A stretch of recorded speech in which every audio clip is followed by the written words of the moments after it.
안녕하십니까. 소개받은 롯데케미칼의 홍성민이라고 합니다. 오늘은 그 페트 화학적 재활용 기술 동향에 대해서 말씀을 드리려고 나왔습니다.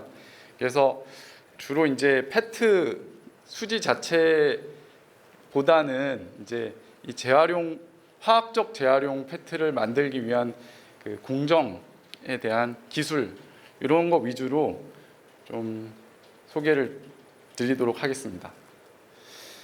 먼저 롯데케미칼 소개 짧게만 드리겠습니다. 롯데케미칼은 석유화학 제품을 생산 판매하는 회사고요. 작년에 매출 한 17조 정도, 영업이익 1.5조 정도 하고 있는 회사입니다. 제품은 이제 그 납사를 원료로 해서 그 기초 유분들하고 그걸 가지고 이제 폴리머 합성 수지들 그리고 컴파운딩 소재까지 이렇게 주로 플라스틱을 제조해서 판매하고 있습니다. 제가 있는 연구소는 이제 화학 관련 이제 연구들을 하고 있고요. 주로 폴리머나 이제 그 공정, 촉매, 신소재 이런 관련 연구들을 하고 있습니다. 예, 일단 폐플라스틱 환경오염의 심각성 다들 여러 번 얘기 들으셔서 아시겠지만 이 심각성이 이제 환경 위기감이 이제 고조되고 있고요. 이 플라스틱이라는 게 우리가 굉장히 편리하게 그동안 써왔는데 이 폐기물들이 이제 쌓이고 해서 문제가 되고 있고 문제는 재활용이 되지 않는다라는 점입니다. 그래서 우리가 재활용을 시켜야 된다 이렇게 말씀드릴 수 있고요. 그 플라스틱 중에서도 주요하게 이제 포장재로 쓰고 있는 플라스틱이 주기가 짧고 대부분의 폐기물에서 한 60% 이상을 포장재 폐기물이 차지하고 있다고 합니다. 그래서 지금 보시면은 이 포장재 플라스틱의 이제 전체 주기를 이렇게 도식화해 놨는데요. 이 전체 사용량 중에서 실제로 이제 재활용되는 양이 회수되는 양 자체가 미미하고 대부분이 이제 소각이나 매립 그리고 자연계 리크되고 있다는 점이 이 문제라고 할 수 있습니다. 그래서 어떻게 죄송합니다. 어떻게 하면은 이 재활용을 좀 포션을 늘려서 이런 소각이나 매립되고 있는 부분들을 줄여낼지에 대한 부분이 저희가 플라스틱을 제조하고 있는 회사 입장에서는 굉장히 중요한 사안이라고 할 수 있고요. 그러면 이렇게 재활용 페트, 그러니까 플라스틱을 재활용할 수 있는 기술들은 어떤 기술들이 주요한지 간략히 소개를 좀 드리겠습니다. 먼저 석유에서 저희가 이제 원료를 뽑아내고 그걸 이제 납사 크래킹을 통해서 기초 유분을 만들어서 플라스틱을 만들고 이제 포장재 등의 이제 용도로 활용하고 폐기되는 것들을 이제 회수하게 되면은 이렇게 이제 플라스틱 베일 같은 형태로 회수가 되는데요. 이 플라스틱이 어떤 거냐에 따라서 이제 방법이 좀 차이가 있겠지만 크게는 이제 이 플라스틱을 다시 열분해를 통해서 납사로 돌려서 플라스틱의 원료로 활용하는 방법이 있고요. 그 다음에 이제 해중합이라는 방법이 있는데 이거는 이제 플라스틱이 고분자 형태에서 분해 반응을 통해서 다시 모노머로 회수를 해서 그걸 다시 원료로 해서 폴리머를 만드는 그런 이제 재활용 방법이 있고요. 우리가 흔히 화학적 재활용 방법은 이제 이 두 가지 방법을 이제 통칭해서 화학적 재활용이다 이렇게 표현을 하고 있습니다. 그리고 폴리올레핀 수지 같은 경우는 이제 해중합 대신에 이제 솔벤트 처리를 해서 다시 회수하는 방법이 있고요.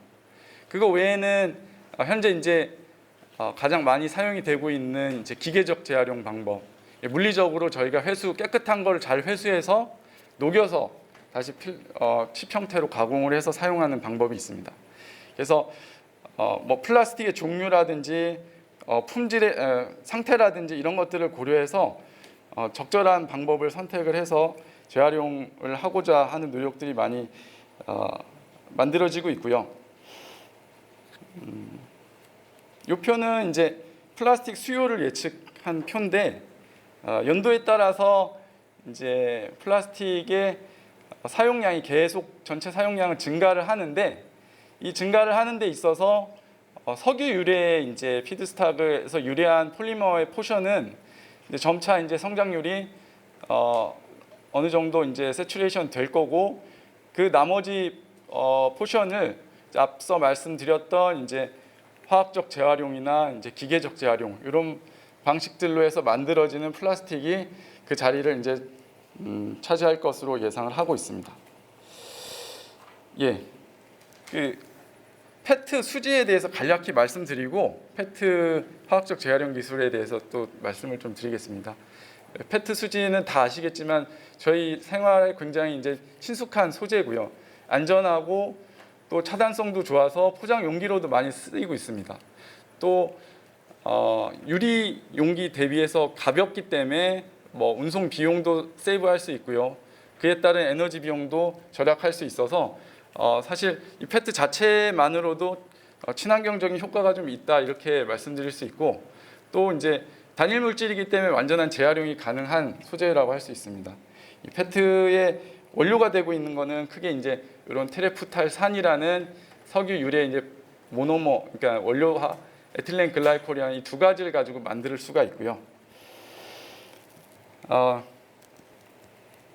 이 재활용 페트 시장의 어떤 흐름을 간단히 좀 먼저 말씀을 드리겠습니다. 앞서 말씀드렸듯이 이제 환경 오염에 대한 이슈, 플라스틱 폐기물에 대한 이슈가 굉장히 이슈화 되면서 이제 시민의 어떤 의식도 계도가 되고 그에 따라 이제 정부 규제들이 이제 나오고 있습니다. 그래서 가장 이제 리딩하고 있는 유럽 같은 경우도 법으로 이제 플라스틱 의무 사용을 제한을 하고 있고요. 영국 같은 경우는 지금 이미 세금을 버진에 대한 세금을 부과해서 재활용을 사용할 수 있게끔 유도하고 있습니다. 우리나라도 이제 앞서 환경부에서 발표를 드렸던 것처럼 계속 이제 이 재활용을 장려해서 향후에는 이제 버진을 생산하는 플라스틱 업체는 반드시 재활용의 일부를 재활용 유래한 원료를 사용해야 된다라고 하는 거를 법제화하려고 하고 있고요. 그리고 주요 이제 페트를 사용하고 있는 수요처들 크게 이제 그 브랜드 오너들도 앞다퉈서 자기들이 선도적으로 페트를 리사이클 페트를 채용해서 포장 용기를 만들겠다 이렇게 선언을 하고 있고요. 그래서 이러한 흐름들이 향후 이제 리사이클 페트 시장이 굉장히 성장할 것으로 예상을 하고 있습니다. 왼쪽에 보시는 이제 그래프는 전체 페트의 이제 성장률인데요. 실제로 한 3.2% 정도 저희가 연 성장을 할 것으로 예상을 하고 있는데 그 페트 전체 중에서 이제 리사이클 페트는 훨씬 더 높은 성장률을 보일 걸로 예상이 되고 2030년 정도에는 이 전체 페트에서 리사이클 페트가 차지하고 있는 게 한 12% 이상 될 것으로 예상을 하고 있습니다. 그 리사이클 페트의 주요 용도별 수요를 보시면은 저희가 뭘 해야 되는지 좀 볼 수 있는데 크게 이제 지금 현재는 단섬유용이 많이 사용이 되고 있습니다. 이거는 이제 부가가치가 좀 낮은 그런 용도라고 할 수 있는데요. 이런 부분들에서 부가가치가 좀 있는 이제 장섬유라든지 그리고 식품 용기 쪽의 성장률이 굉장히 클 것으로 예상이 되고 있어서 이런 쪽에 이제 좀 부가가치를 낼 수 있는 용도에 적합한 수지를 생산하는 쪽으로 좀 가야 될 것으로 보고 있고 그러기 위해서는 이제 그 재활용 방식에 대해서 저희가 이제 그걸 고려해서 이제 화학적 재활용 방식을 우선적으로 채택을 하고 있습니다. 이 페트 재활용 방식을 크게 이제 화학적 재활용 방식과 기계적 재활용 방식으로 이렇게 구분을 할 수가 있는데요. 지금 이 두 가지 기술이 다 이제 상업화, 기계적 재활용 방식은 이미 이제 상업화되고 있어서 실제로 저희가 식품 용기까지는 아니지만 의류나 이제 섬유 용도로는 쉽게 저희가 이제 상업적으로 판매를 하고 있는 그런 상황이고요. 이제 화학적 재활용 같은 경우는 아직 널리 상업화되지는 않고 기술적으로 어느 정도 실증 단계를 넘어서 이제 상업화를 준비하고 있는 이런 단계라고 보시면 될 것 같은데, 두 가지를 비교해서 조금 특장점을 설명을 드리자면은 기계적 재활용 같은 경우는 이제 공정이 상당히 단순합니다. 그래서 깨끗한 거를 모아서 녹여서 잘 더러운 거를 필터링하고 다시 펠렛 형태로 만들어서 우리가 안전하게 쓸 수 있는 이제 식품 용기나 섬유로 이렇게 가공을 할 수가 있고요. 그러다 보니까 이제 이 원료에 대한 깨끗한 원료를 어떻게 확보하는지가 핵심입니다. 그래서 그 앞단에 이제 잘 저희가 이제 버리는 단계부터 사실은 잘 깨끗하게 버리고 잘 수거해서 깨끗하게 이제 그 원료로 사용할 수 있는 그런 프로시저가 굉장히 중요하다고 할 수 있고요. 상대적으로 이제 화학적 재활용 같은 경우는 원료 자체의 제약이 좀 유연합니다. 그래서 굳이 이제 깨끗하지 않아도 좀 더럽고 색깔이 있고 다른 이물질들이 많이 있어도 충분히 원료로 활용이 가능하다 할 수 있고요. 반면에 이제 저희가 그 해중합이라고 하는 이제 분자 단위를 잘게 끊어서 원료 단위로 다시 되돌려야 되기 때문에 화학 공정에서 이제 반응과 분리 정제 단계를 거쳐서 이제 다시 이제 고순도의 원료를 만들어 내는 그런 이제 화학 공정을 거쳐야 된다라는 점이 상대적으로 많은 에너지가 들어가고 그런 측면에서 이제 그 CO2 발생량도 상대적으로는 조금 더 높을 수 있다라고 보고 있고요. 하지만 이제 제품의 퀄리티는 이제 거의 버진과 동등한 수준의 제품을 얻을 수 있다라는 장점이 있습니다. 그래서 이 두 가지 기술이 상당히 이제 장단점을 가지고 있다라고 할 수 있고요. 식품 용기 측면에서는 화학적 재활용이 훨씬 더 안정성이나 안전성 측면에서는 유리하다라고 볼 수 있을 것 같습니다. 그래서 이 화학적 재활용 기술에 대해서 조금 더 설명을 드리겠습니다. 일단 페트를 이제 저희가 크게는 이제 이런 식품 용기에서 이제 버틀이죠. 버틀에 이제 페트들이 잘 수거가 되면은 그걸 원료로 하는 루트가 하나가 있고, 그 다음에 그 폴리에스터 섬유를 또 원료로 사용을 할 수가 있습니다. 그래서 이 페트를 해중합하는 데 있어서 크게 이제 세 가지 이렇게 패스웨이를 가지고 있는데, 페트를 넣고 에틸렌 글라이콜이라는 이제 그 원료 물질을 이제 넣고 이제 온도를 주고 이제 반응을 시키게 되면은 이렇게 BHET라는 이제 케미칼로 얻어질 수가 있고요. 그리고 메탄올을 넣고 이제 반응을 시키면은 이제 이런 그 DMT하고 이지로 얻어낼 수가 있습니다.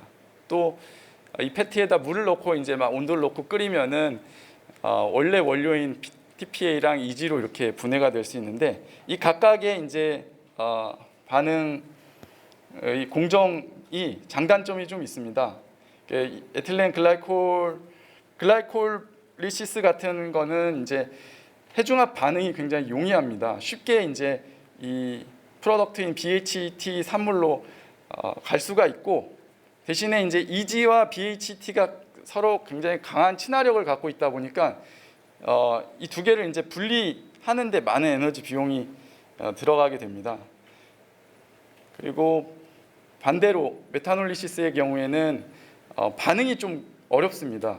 그러니까 메탄올이 비점이 낮고 하다 보니까 낮은 온도에서 장시간 반응을 해야 우리가 원하는 DMT까지 얻어낼 수가 있고요. 반면에 DMT를 이제 분리해내는 데는 굉장히 용이하다고 할 수 있습니다. 그리고 가수분해의 경우에는 기본적으로 물을 넣고 끓여내는데 물만 가지고서는 이제 우리가 원하는 TPA까지 보내기 어렵기 때문에 뭐 강산이나 강염기 처리를 해서 반응을 시키는데 그조차도 상당히 많은 시간과 또 에너지가 들어가는 단점이 있고요. 반면에 이제 우리가 최초의 페트의 원료 물질인 TPA 단계까지 얻어낼 수 있다라는 그런 얻어내서 그걸 바로 기존의 페트 공장의 원료로 쓸 수 있다라는 장점이 있다고 할 수 있습니다.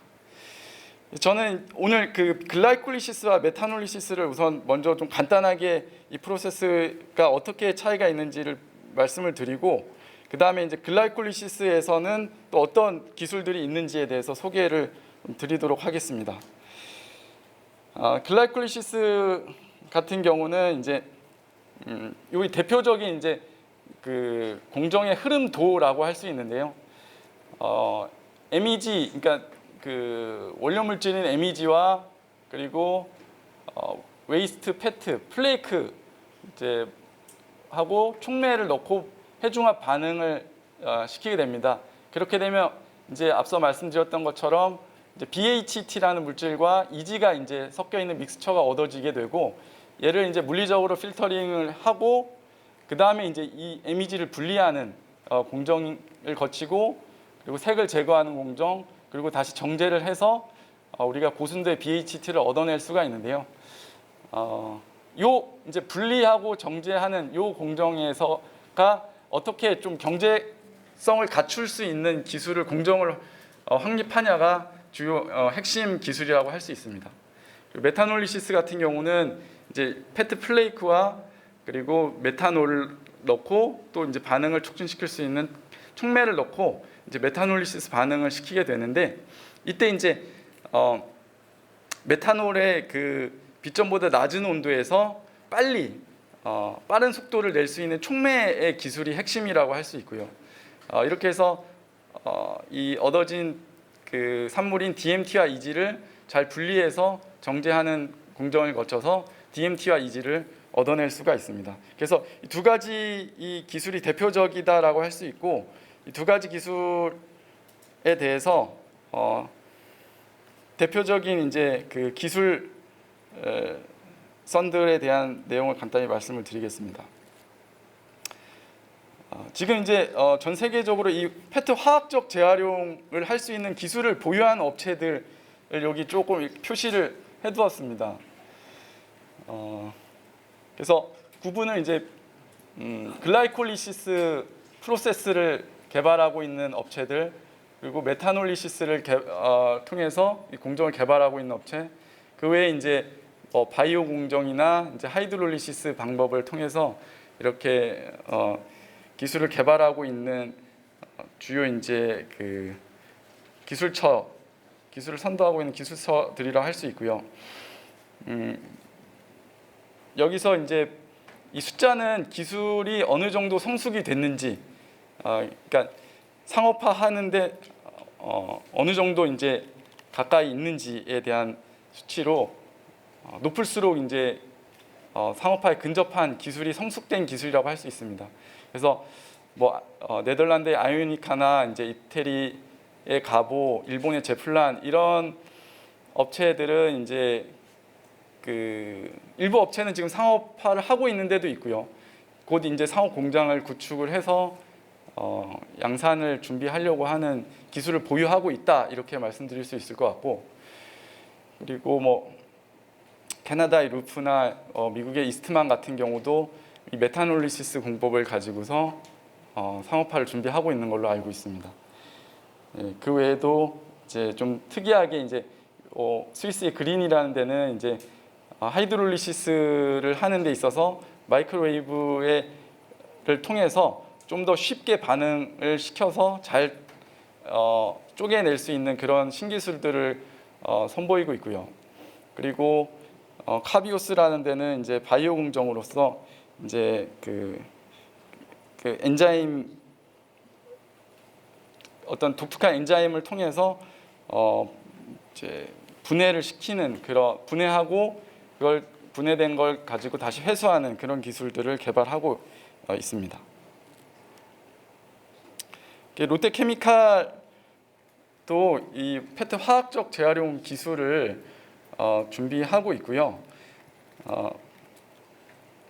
이 저급 원료를 수급받아서 저희가 이제 그 해중합 공장 그리고 재중합 공장을 구축을 하고 이 페트 칩을 시장에 공급을 하고자 합니다. 예, 그 전체적인 롯데케미칼에서 가고자 하는 그 페트 화학적 재활용 사업화에 대한 개요를 좀 말씀을 드리겠습니다. 우선 2024년에 국내 최초로 페트 해중합 그리고 재중합해서 CR펫을 사업화를 추진하겠다라고 선언을 하고 있고요. 거기에는 이제 그 해중합 공장이 되고 있는 이제 요 BHT 제조 공장을 저희가 외부 기술을 도입을 해서 공장을 신설할 계획입니다. 이 공장은 45,000톤 정도의 BHT를 생산할 수 있는 공장 규모로 구축을 할 계획이고요. 그리고 이 BHT를 기존의 페트 중합 공장의 원료로 활용해서 기존 페트 중합 공장에서 CR펫을 생산할 수 있는 기술을 공장을 개조해서 구축을 할 계획입니다. 그래서 뭐 로드맵을 짧게 말씀을 드리면은 올해 하반기에 저희가 우선 기존 공장을 개조해서 BHT를 원료로 CR펫을 시생산을 진행을 할 계획입니다. 그래서 올 하반기에는 국내 이제 프리마케팅 목적으로 해서 CR펫 칩을 시장에 일부 공급하고 또 수요처들 평가를 받고 하는 활동들을 진행할 계획이고요. 궁극적으로는 2024년에 이 신규 공장을 구축을 해서 CR펫 상업화를 완성하려고 하고 있습니다. 예, 제 발표는 여기까지 드리겠습니다.